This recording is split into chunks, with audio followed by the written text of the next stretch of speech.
I love how we're the only racist country. Well, I will say, one of the craziest things, especially traveling throughout Europe, it is insane how fucking racist the United States is. Like, I haven't spent much time in South America. I know they're not racist at all down there. Nobody's racist in Europe, which is amazing. I love going to places like London, Paris, not a single racist person in any of these places. Any places in Germany. Asian people aren't racist. That's fucking awesome. Middle Eastern people, super loving of all kinds of creeds. Africa, I mean, they're black. They can do no wrong, of course. So absolutely no racist down there, save for the 6 or 7 ongoing genocides. But I hate how racist America is compared to everything. And it must be because of capitalism, I think. After all, this guy probably believes, I'll bet 20 bucks on this if somebody wants to win $20 from me or lose it. I guarantee you, this guy has a fucking video on how capitalism invented racism, that racism didn't exist before capitalism. I bet he's got a tweet or a fucking video on it. I know this is exactly the kind of motherfucker that believes that shit. Guaranteed. I know it. I know he does. Capitalism advantages their descendants, what? And feudalism didn't? Monarchyism didn't? Wait, which economic systems didn't benefit their descendants? What does that even mean? I want to see a lefty to respond to this. Lefties are always like, oh, capitalism is bad because there's a boom-bust cycle. Capitalism is so fucking horrible because of the boom-bust cycle. Do you know what communism had? They didn't have a boom-bust cycle. They had a boom, and then they went bust, and they didn't cycle. They fucking deteriorated and fell the fuck apart. Or they had to kill 30 million people to recover, okay? Get the fuck out of here. A boom-bust cycle is not a detriment to capitalism or a flaw of capitalism. It's a fucking feature. It shows the tenacity of the system because capital markets can respond very adeptly to huge problems.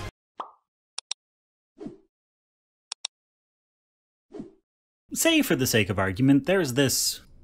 call him a provocateur?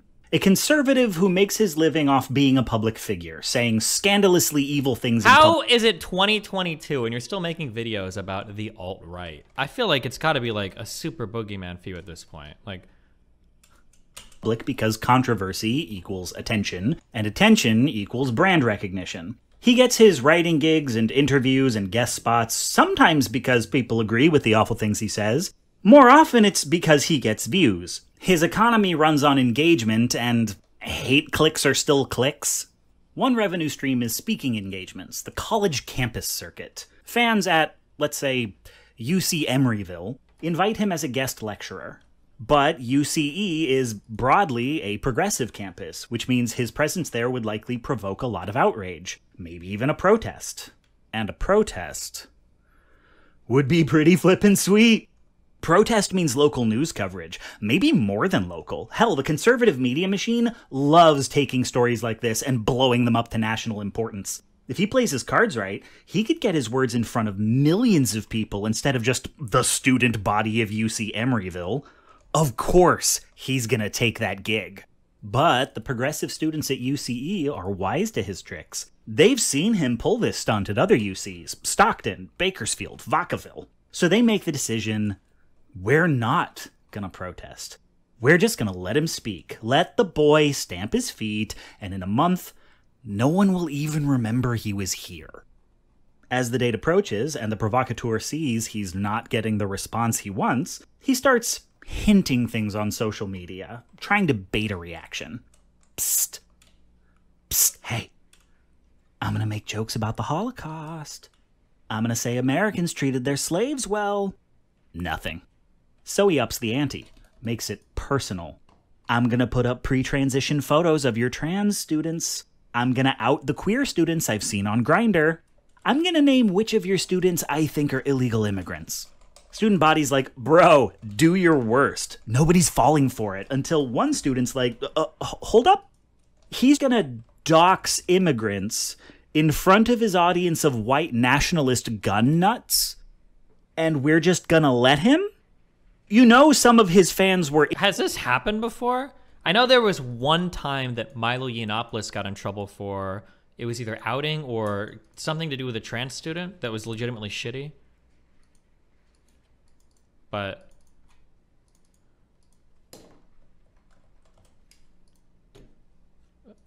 this seems like an incredibly rare set of circumstances.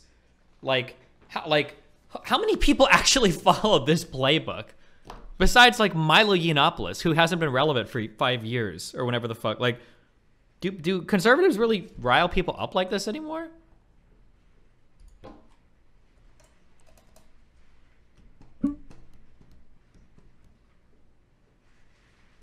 In Charlottesville, right?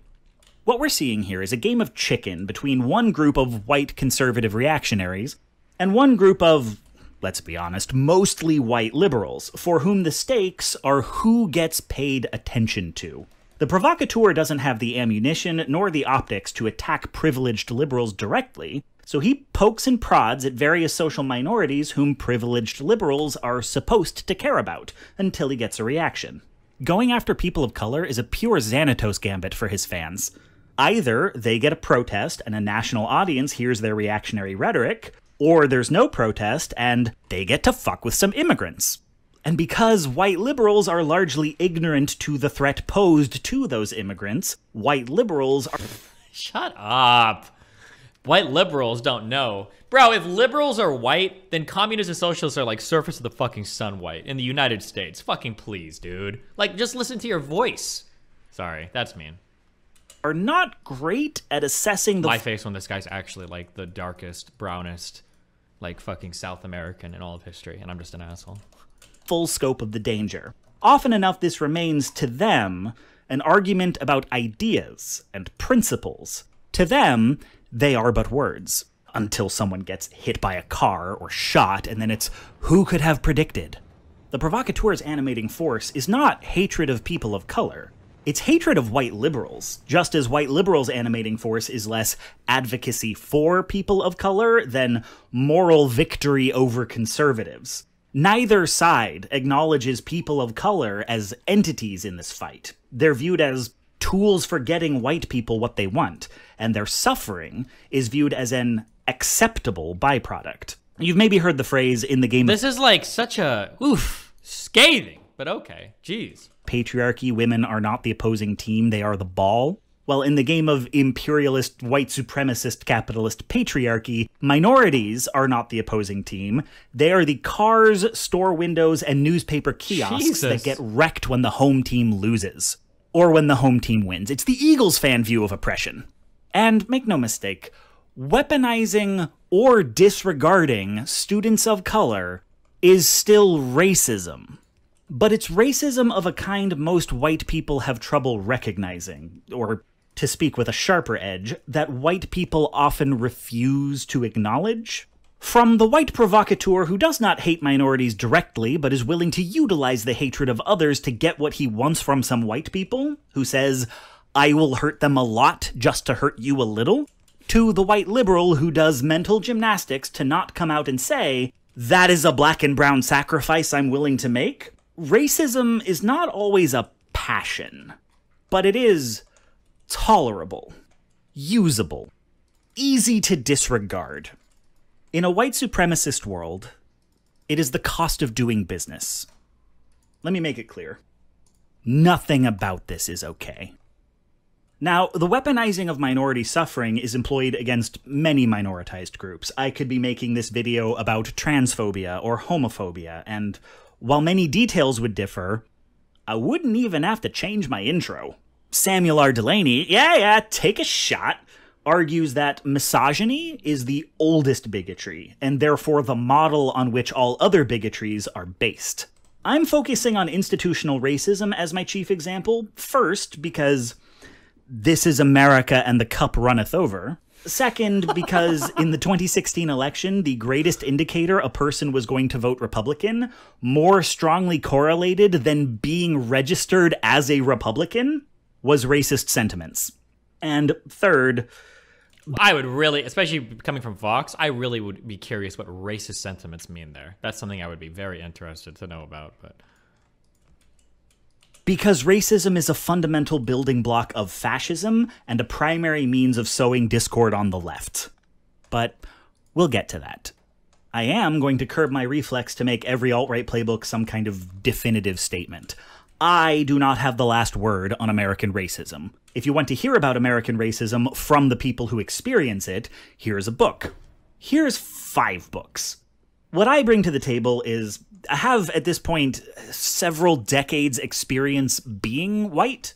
And in trying to explicate white supremacy, it is sometimes worthwhile to look at it from the inside. So my focus will be, what does whiteness mean to white people? American racial discourse has 4 principal white characters. On the far right end, you've got the guy white people picture when they hear the word racist. Your Klansman, your neo-Nazi, your suit and tie ethno-nationalist. This guy knows he's a racist, and he's proud of it. Next to the white supremacist, you've got the white collaborator. The politician, public figure, or businessman who does not agree with the white supremacist on paper, but will seek out their votes, attention, or money. Next to the collaborator, you've got the white moderate. People who ostensibly believe in racial justice as an end goal and are somewhat committed to bringing it about, but only with the cooperation of the white collaborator. It wouldn't be fair to do it without their consent, you see, and thus the white moderate spends a lot less time opposing collaborators than appealing to their better natures. They tend to operate on behalf of people of color. I feel like this guy has made the same video for 5 years. Oh my god, a video 1 year ago on Gamergate. A case study in digital radicalism.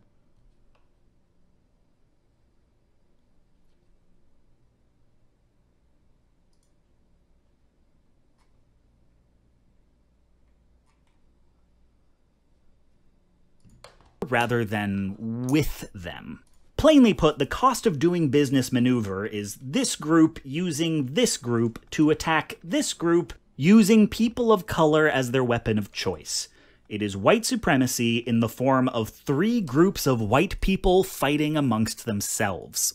Finally, on the far opposite end, you have the honest-to-goodness anti-racist, where the racist will support white supremacy, the collaborator uphold white supremacy, and the moderate seek to reform white supremacy.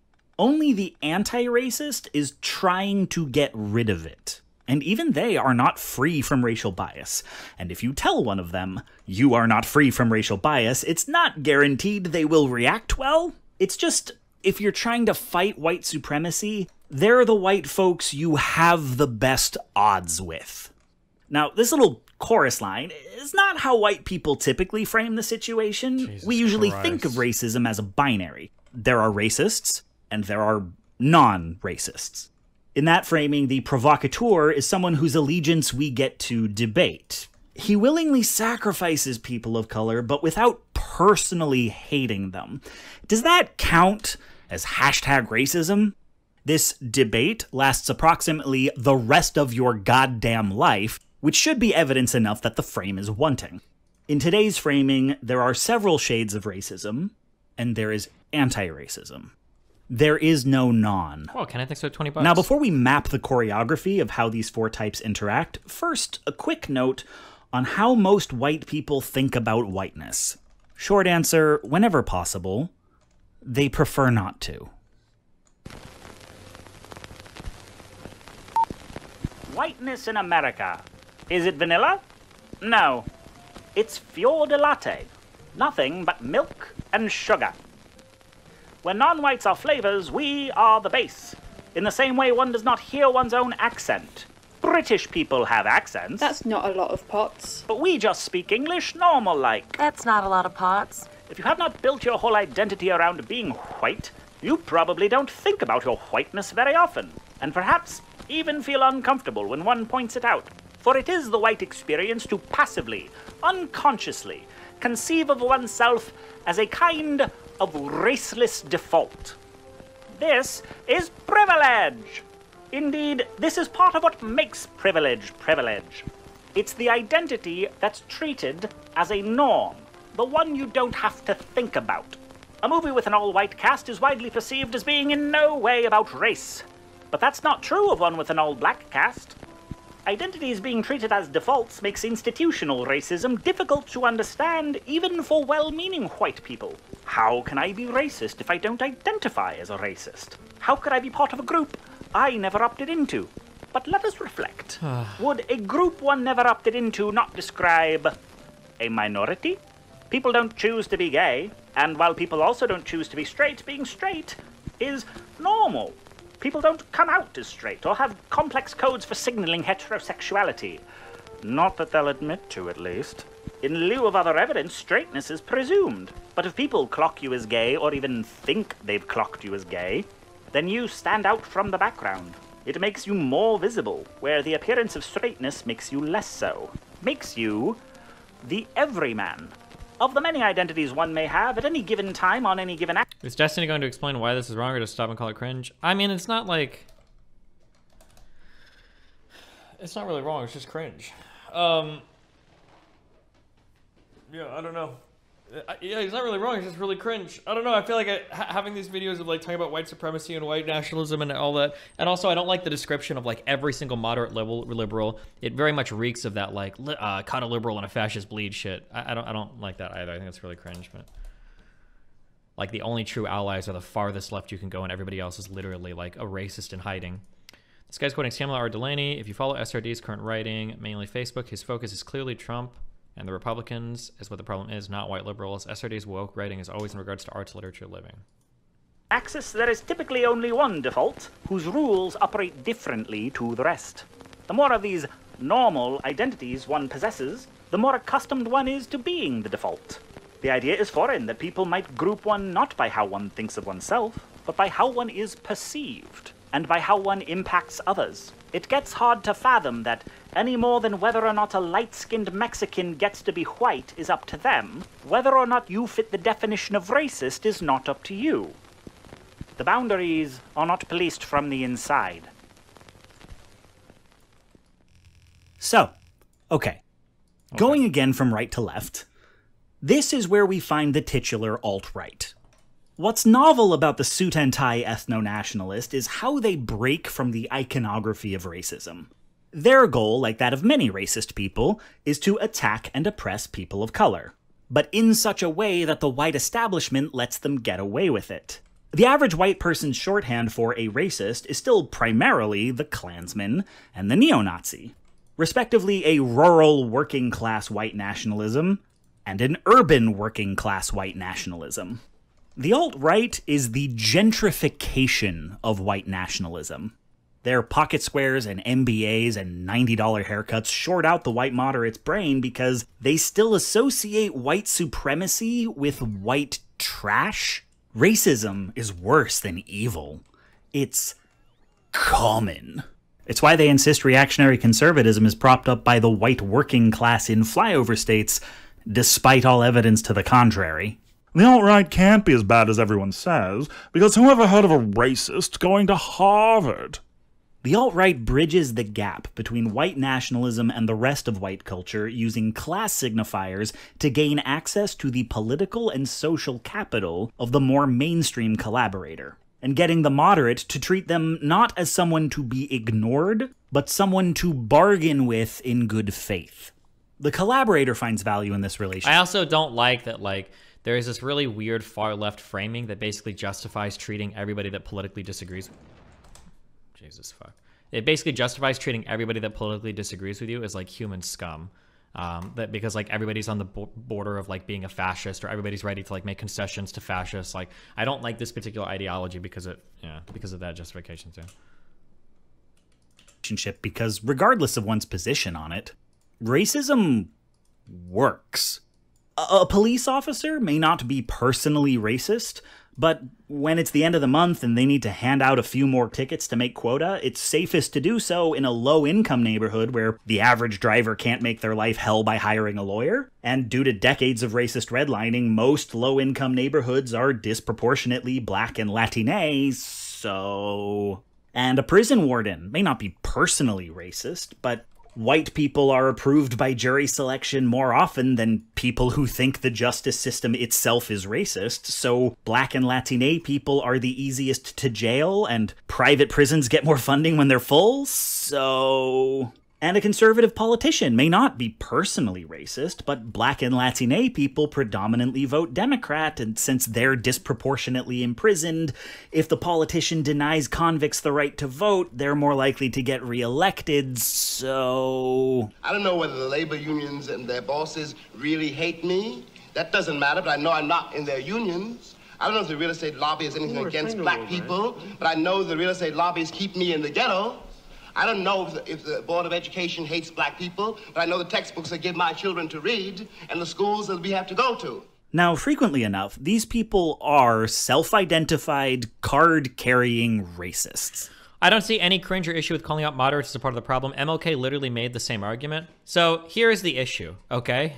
And I know this is gonna be really hard to hear, but like, just because MLK said it doesn't make it fucking true, okay? Just because somebody, like, I'm sure there are many great people in history that have uttered many such a statement, but just because they've uttered statements doesn't mean that because they were a great person, every single thing they said is true. I think that MLK's statement, in some sense, is probably absolutely true. If there is like an obvious, horrible issue facing some group of people, then that issue probably should be fought for as rough as possible. Like prior to 64, when MLK was alive, the Civil Rights Act not being in existence, that's probably stuff to fight for, right? And I can understand a black person like MLK in those days being like, hey, you can't be a moderate on this topic. That's fucking insane. That's reasonable. But you can't take that same MLK quote and apply it to every single fucking problem in society and say, if you're a moderate on literally any single fucking problem, you're just like the white moderate that MLK describes. My brother in Christ, the MLK, the moderate that MLK was describing was pre-Civil Rights Act. It was a totally different time period. It was a totally different era. The status of whites and blacks in society were far from equal. It was a very, very, very different thing. When we talk about the unequalness of whites and blacks today, it is a much more nuanced and complicated conversation than it was prior to 64. It's a way different thing. So no, I don't think that MLK quote can be copy-pasted to every single problem that we have in society now between white people and black people. It's not fair. Stim? My point is, for this system of incentives and rewards to operate... Yeah, that moderate, the white moderate that MLK was talking about was like, you know, maybe black people should go to their own schools. You know, maybe the KKK lynching people, like, in some neighborhoods kind of needs to be a thing. That was the white moderate when MLK was talking. The white moderate back then was not somebody that goes to a fucking Kendrick Lamar concert and raps the N-word, okay? That's the white moderate today that these people are talking about. I don't think MLK would as harshly criticize somebody because they use a black character in FIFA as he would somebody that opposed fucking getting rid of crazy gerrymandering and redlining laws, okay? Like, it was a different thing, okay? The white moderate was somewhat okay with Jim Crow in the 60s, okay? Not somebody that thinks that, you know, today, just... They don't have to be. Any of them may, but none of them must. Racism exists, and it's efficient. Wow. And in a capitalist society where cops Capitalism, it's all capitalism. Remember, no racism in far left countries. Thank God. Thank God. I love how we're the only racist country. Well, I will say, one of the craziest things, especially traveling throughout Europe, it is insane how fucking racist the United States is. Like, I haven't spent much time in South America. I know they're not racist at all down there. Nobody's racist in Europe, which is amazing. I love going to places like London, Paris. Not a single racist person in any of these places. Any places in Germany. Asian people aren't racist. That's fucking awesome. Middle Eastern people, super loving of all kinds and creeds. Africa, I mean, they're black. They can do no wrong, of course. So absolutely no racist down there, save for the 6 or 7 ongoing genocides. But I hate how racist America is compared to everything. And it must be because of capitalism, I think. After all, this guy probably believes, I'll bet $20 on this if somebody wants to win $20 from me or lose it. I guarantee you, this guy has a fucking video on how capitalism invented racism, that racism didn't exist before capitalism. I bet he's got a tweet or a fucking video on it. I know this is exactly the kind of motherfucker that believes that shit. Guaranteed. I know it. I know he does. I know he's got it somewhere. Somebody find it. I know he's got one somewhere. I know he does. I know he just seems like the kind of person that would. Guaranteed. Competing for promotions, private prisons are competing for contracts, and politicians are competing for votes. If an unethical behavior sees a higher return than the alternative, then ethics are a luxury. There are hundreds of examples of businesses that claim, in periods of prosperity, that they prefer to do what is right over what is profitable. But what do they say when prosperity ends? Every boom has a bust. Since 1900, the US has spent 1 out of every 4 years in recession. And in the lean season, not using this generations-old system built by white people to advantage their descendants is a liability. Capitalism advantages their descendants, what? And feudalism didn't? Monarchyism didn't? Wait, which economic systems didn't benefit their descendants? What does that even mean? Also, yeah, people, this is also a stupid lefty critique. I want to see a lefty to respond to this. Lefties are always like, oh, capitalism is bad because there's a boom-bust cycle. Capitalism is so fucking horrible because of the boom-bust cycle. Do you know what communism had? They didn't have a boom-bust cycle. They had a boom, and then they went bust, and they didn't cycle. They fucking deteriorated and fell the fuck apart. Or they had to kill 30 million people to recover, okay? Get the fuck out of here. Boom-bust cycle is not a detriment to capitalism or a flaw of capitalism. It's a fucking feature. It shows the tenacity of the system because capital markets can respond very adeptly to huge problems. That's why you see like most famines in the history of the United States happen in non-capitalist and non-liberal in these autocratic or totalitarian fucking countries. That's not real communism. That's not real communism. That wasn't real communism, dude. A values-based... I'll take that bet. Find the video and watch it. It's bound to be hilarious. Innuendo. Wait, don't actually give me 20 bucks for that. I'm not gonna find how to give it back. Capitalism, racism. Find this guy's Twitter. I know it. He's gotta have made a statement about it. Capitalism. Oh my God.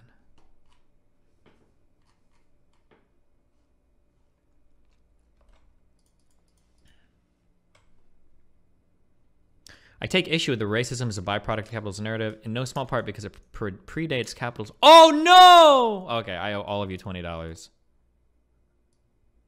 He believes that racism predates capitalism. Fuck. How many people on my stream right now? That's $150,000 I just lost. I'm donezo. I'm donezo. Everybody put your PayPals in chat. I'll start shipping you 20 bucks.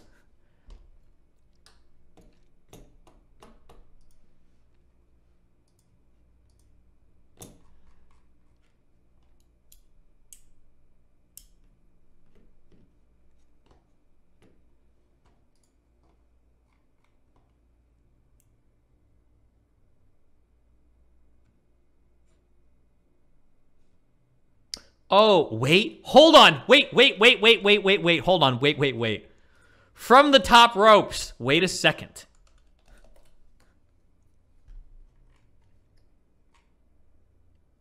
Keep reading. Xenophobia has existed forever, but the concept of a race, a hereditary trait identified by skin color and bone structure, was invented by slavers around the 1400s to convince people their African slaves were better than the other guy's European ones. So yes, the origins of racism are inextricably tied to market economics, even though they predate capitalism. Oh, I don't know, man. Now we need a judging panel on this one. We need to bring in the panel. We need a panel of 3 judges to decide. So did market economics invent racism then? I don't know, man.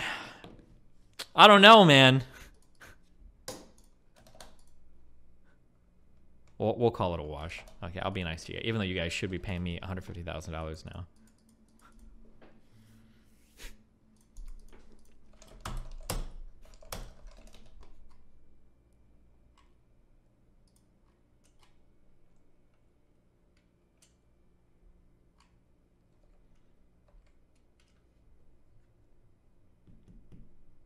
Wait, what? Wait, what is this dog shit tweet? The Plain States are not the Midwest? I won't be taking any questions? Brother, these states are not even in the fucking West. The real question is, why the fuck is Michigan or Ohio called the Midwest? You motherfuckers aren't West at all. This is the Middle East.